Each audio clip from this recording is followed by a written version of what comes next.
अस्सलाम वालेकुम जी, क्या हाल है आप सबका। उम्मीद करता हूँ खैरियत से होंगे, ठीक ठाक होंगे। दोस्तों, आज की वीडियो में हम सीखने वाले हैं कि किसी भी रिवॉल्विंग मशीन या मोटर की पुली या शाफ्ट की स्पीड कैसे मेजर की जाती है और उसके लिए कौन सा इंस्ट्रूमेंट इस्तेमाल किया जाता है।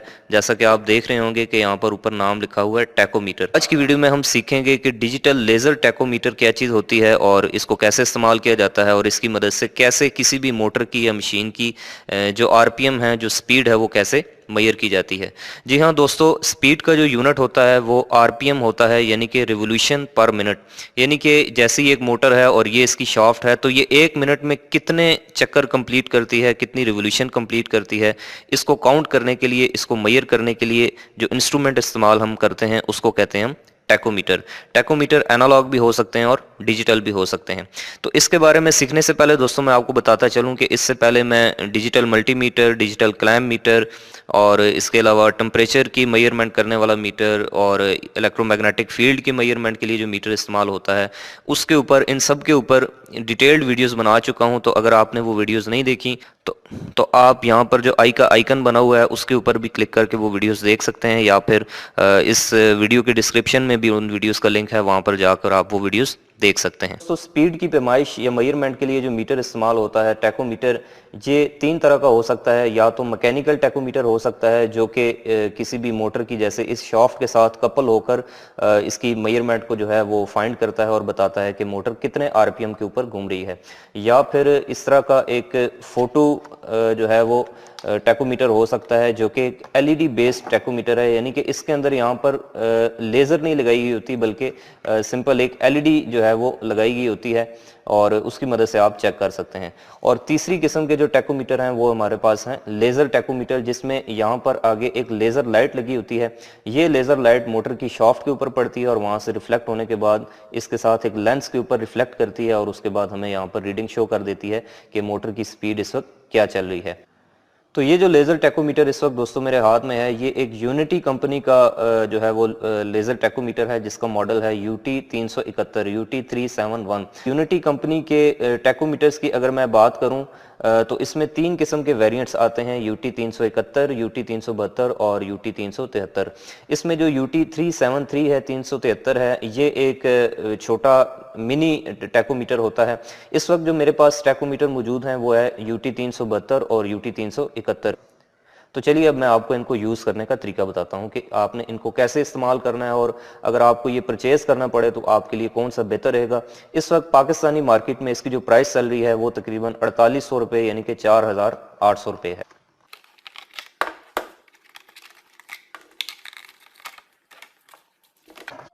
तो सबसे पहले दोस्तों इसमें एक आपके लिए एक यूज़र गाइड होता है, एक ऑपरेटिंग मैनुअल होता है, जिसके अंदर इसको यूज़ करने की तमाम इन्फॉर्मेशन और इसके जितने फीचर्स हैं उनको एक्सप्लेन किया हुआ है। इसको आप फ्री टाइम में देख सकते हैं। इसके अलावा अब सबसे पहले मैं आपको इस यूटी 372 मॉडल के बारे में बताता हूँ।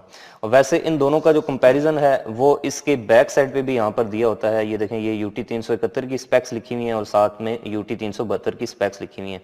तो अगर मैं आपको बताऊँ तो इन दोनों में जो फ़र्क है, यानी कि ये यूटी 372 और ये जो साथ दूसरा है यूटी 371, इन दोनों में सिर्फ एक ही डिफरेंस है। वैसे तो तमाम फीचर्स इनमें मिलते जुलते हैं, लेकिन एक फीचर जो है वो इनमें जो है वो डिफ्रेंशिएट करता है इनको, कि जो यूटी 372 है उसके अंदर आपके पास यूएसबी का भी ऑप्शन मिल जाता है। यानी कि ये जो केबल है आप इसको इसके अंदर इंसर्ट करके इसको पीसी के साथ कनेक्ट करके इसका जो रीडिंग है और जो भी रिकॉर्ड है वो देख सकते हैं स्पीड्स का। लेकिन जो आपके पास यूटी 371 मॉडल है इसके अंदर आपको यूएसबी का ऑप्शन नहीं मिलता। तो बस ये एक ही फ़र्क है इन दोनों में, इसके अलावा बाकी तमाम फीचर्स सेम है। उसके बाद इसको चलाने के लिए जो इसमें बैटरी इस्तेमाल होती है वो इसकी बैक साइड पे इस तरह के 4 अदद AA साइज के सेल जो हैं वो इस्तेमाल किए जाते हैं। तो चलिए दोस्तों अब सीख लेते हैं कि एक यूनिटी कंपनी के लेज़र टैकोमीटर को किस तरह से इस्तेमाल किया जाता है। तो सबसे पहले मैं आपको बताऊं तो इसमें यहाँ पर ये जो इसका पोर्शन है, इसमें इस साइड पे एक लेज़र लाइट लगी हुई है। जब हम इसका ये वाला बटन प्रेस करते हैं, इसको ऑन करते हैं, तो देखें आपके यहाँ पर हमारे पास ये वैल्यूज़ आ गई हैं और यहाँ से एक लेज़र लाइट जो है वो निकल रही है। और ये लेज़र लाइट जब आपकी शाफ्ट के ऊपर पड़ेगी तो उसके बाद आपको यहाँ पर रीडिंग आना शुरू हो जाएंगी। उसके बाद यहाँ पर इसकी रेंज लिखी हुई है कि ये 10 आरपीएम से लेकर 99,999, यानी कि तकरीबन 10 आरपीएम से लेकर 1 लाख आरपीएम तक जो है ये जो टैकोमीटर है ये मेजर कर सकता है। ये इसका ऑन ऑफ बटन है, इसको आप एक बार प्रेस करेंगे तो उसके बाद ये लेज़र टैकोमीटर ऑन हो जाएगा। आप किसी भी रीडिंग को होल्ड करना चाहते हैं तो इसी को आप प्रेस करेंगे तो उसके बाद ये देखें होल्ड का जो है वो ऑप्शन आ जाएगा और कोई भी वैल्यू जो है वो आप उसको होल्ड भी कर सकते हैं। इसके अलावा दोस्तों इसमें एक सबसे कमाल का ऑप्शन ये है कि यहाँ पर देखें मेन्यू में आर और स्लैश में सी लिखा हुआ है। आर फॉर आरपीएम, यानी कि जब आप इसको एक बार प्रेस करेंगे तो ये आरपीएम पे चला जाएगा और अगर आप इसको दोबारा प्रेस करेंगे तो यहाँ पर ये काउंट करना शुरू कर देगा। काउंटर से मुराद ये है कि जैसे मिसाल के तौर पे अगर मैं इस टैकोमीटर को किसी सड़क के किनारे रख दूं तो सड़क में से जितनी भी गाड़ियाँ गुजरेगी उन सबको काउंट करना शुरू कर देगा। जैसे अभी फॉर एग्जाम्पल आप इसके सामने जैसे देखें ये 403 है, तो मैं एक बार इसके सामने इस तरह से स्वाइप करता हूं तो इसने काउंट कर लिया, फिर स्वाइप करता हूं तो फिर एक और नंबर काउंट कर लिया, इस तरह से। और अगर मैं 2 उंगलियां ऐसे करता हूं तो ये देखें अब ये 2 जो है वो इसको काउंट कर रहा है। तो ये ना सिर्फ रेवोल्यूशन पर मिनट यानी आरपीएम मेजर करता है, स्पीड मेजर करता है, बल्कि किसी भी मूविंग ऑब्जेक्ट को काउंट भी करता है। उसके बाद यहाँ पर सबसे नीचे ट्यून के ऑप्शन में जो है वो मैक्सिमम, मिनिमम और एवरेज, यानी कि अगर आप चाहते हैं कि आप जो भी आरपीएम जो स्पीड आ रही है उसके मैक्सिमम, मिनिमम या फिर एवरेज देखें। ये देखें ऊपर इसकी स्क्रीन के ऊपर यहाँ पर जैसे ही आप बटन प्रेस करते हैं तो मेन्यू चेंज होता हुआ नज़र आ रहा है। तो आप ये मिनिमम, मैक्सिमम और एवरेज वैल्यूज़ भी इससे ले सकते हैं।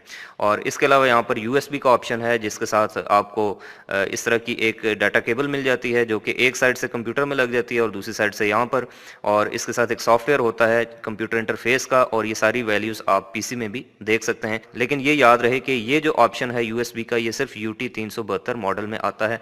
जो इसमें UT 371 मॉडल होता है उसके साथ ये यूएसबी का ऑप्शन मौजूद नहीं होता। ये दोस्तों अब बगैर वक्त ज़ाया किए हमारे पास एक मोटर है और इसकी शाफ्ट के ऊपर जितने भी आरपीएम आ रहे हैं, यानी कि इसको हम चलाएंगे और देखेंगे कि लेज़र टैकोमीटर से आपने किसी भी मोटर के जो आरपीएम है, जो स्पीड है, वो कैसे मेजर करनी है, कैसे फाइंड करनी है। इसके लिए सबसे पहली चीज़ जिसका आपने ख्याल रखना है दोस्तों वो ये है कि डायरेक्टली आप इसकी शाफ्ट के ऊपर लेज़र लाइट कभी भी नहीं फेंकेंगे क्योंकि उससे रिफ्लेक्शन प्रॉपर नहीं बनेगी। इसकी लाइट को इसके ऊपर रिफ्लेक्ट करवाने के लिए आपको इस तरह का स्टिकर चाहिए होगा, रिफ्लेक्शन टाइप मटेरियल का, जो इसके साथ ही आता है। नहीं तो आप अलग भी मार्केट से या कोई भी रिफ्लेक्टर टाइप का इस तरह का कागज़ या स्टिकर यूज़ कर सकते हैं। इसका छोटा सा टुकड़ा काट कर आपने पहले इसकी शाफ्ट के ऊपर ऐसे पेस्ट कर देना है, चिपका देना है, और उसके बाद हमने फिर इससे स्पीड की मेजरमेंट लेनी है। तो ये देखिए मैंने इसका छोटा सा जो टुकड़ा है ये उतार लिया है और अब हम इस स्टिकर को, इस रिफ्लेक्शन मटेरियल को जो है वो इसकी शाफ्ट के ऊपर पेस्ट कर देंगे। इस स्टिकर को हमने कुछ इस तरह से इसके ऊपर यहाँ पर लगा देना है। जब भी आपने लेज़र टैकोमीटर या फिर किसी भी टैकोमीटर से किसी मोटर की शाफ्ट की स्पीड मेजर करनी होगी तो उसके लिए एक चीज़ का आपने ख़ास ख्याल रखना है और वो है इसका डिस्टेंस, यानी कि इस मूविंग ऑब्जेक्ट से, इसकी शाफ्ट से, इसकी लेज़र लाइट का जो डिस्टेंस है वो आपने रखना है तकरीबन 50 मिलीमीटर से लेकर 200 मिलीमीटर। ये जैसे मैं आपको बताऊं तो इसका ये जो ऑपरेटिंग मैनुअल है इसके पेज नंबर 15 के ऊपर इन्होंने मेंशन किया हुआ है कि इसकी जो आपने जो डिस्टेंस रखना है वो 50 टू 200 मिलीमीटर रखना है और उसका जो एंगल रखना है वो 30 रखना है। अगर आप इसका जो डिस्टेंस है वो बहुत ज़्यादा रखेंगे या फिर बिल्कुल इसको करीब ले जाएंगे तो फिर आपकी जो वैल्यूज़ हैं वो बार बार फ्लक्चुएट करती रहेगी, स्टिल नहीं होगी और उसके बाद आपकी रीडिंग नहीं आएगी। इस टैकोमीटर को यूज़ करने में बहुत से लोगों को दिक्कत ये आती है कि उनकी वैल्यूज़ जो हैं वो फिक्स नहीं आ रही होती हैं, वो बार बार वेरी कर रही होती है या फिर एक्यूरेट नहीं आ रही होती। तो उसकी रीज़न यही है कि बार बार अगर आप हाथ को मूव करेंगे या फिर इसका जो डिस्टेंस है उसको कम या ज़्यादा करेंगे या फिर उतना नहीं रखेंगे जितना होना चाहिए तो फिर आपकी वैल्यूज़ ठीक नहीं आएंगी। तो चलिए सबसे पहले अब हम इस मीटर को ऑन कर लेते हैं यहाँ से, और आप देख सकते हैं कि यहाँ पर ये ऑन हो चुका है और उसके बाद ये आरपीएम के ऊपर सेट है। शुरू में इस तरह की डमी वैल्यूज़ आती रहेंगी तो आपने उससे घबराना नहीं है। तो अब हम सबसे पहले जो है वो इसको यहाँ पर फिक्स कर लेते हैं और अब हम मोटर को ऑन करते हैं और देखते हैं कि यहाँ पर कितने आरपीएम ये मीटर शो कर रहा है। तो चलिए अब मोटर को ऑन कर लेते हैं। तो दोस्तों मोटर ऑन हो चुकी है, तो चलिए अब मैं इसकी लेज़र बीम जो है वो इसकी शाफ्ट के ऊपर फेंकता हूँ।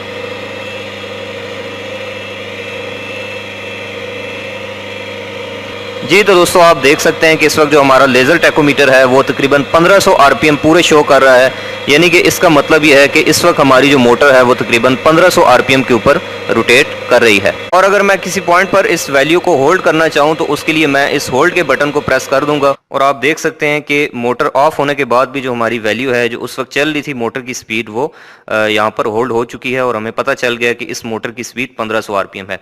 और वैल्यू मेजर करते वक्त आपने शायद गौर किया हो कि जैसे आप कि जैसे मैं इसको थोड़ी देर के लिए ऐसे मूव करता था, यानी कि अगर आप इसको हिलाएंगे ऐसे तो आपकी वैल्यूज़ जो हैं वो ख़राब होंगी, आपकी वैल्यू एक्यूरेट नहीं रहेगी। उम्मीद करता हूं दोस्तों कि आपको टैकोमीटर यूज़ करने का तरीका समझ आ गया होगा कि हमने किस तरह से टैकोमीटर से किसी भी मोटर की स्पीड जो है वो या किसी भी रिवॉल्विंग चीज़ की जो स्पीड है, जो आरपीएम है, जो रेवोल्यूशन पर मिनट है, वो मैयर कर सकते हैं। तो अगर आपको ये वीडियो अच्छी लगी है तो आप इसको लाइक करें और अपने उन दोस्तों के साथ शेयर करें जिनको इसकी ज़रूरत है। और अगर आप चाहते हैं कि आपको आइंदा भी इस तरह की इंटरेस्टिंग वीडियोज़ मिलती रहा करें तो आप मेरे इस यूट्यूब चैनल एजे इलेक्ट्रिक को सब्सक्राइब कर बेल आइकन दबा लें। मिलते हैं नेक्स्ट वीडियो में किसी और नए इंटरेस्टिंग टॉपिक के साथ। तब तक के लिए अपना बहुत सा ख्याल रखिएगा। खुदा हाफिज़।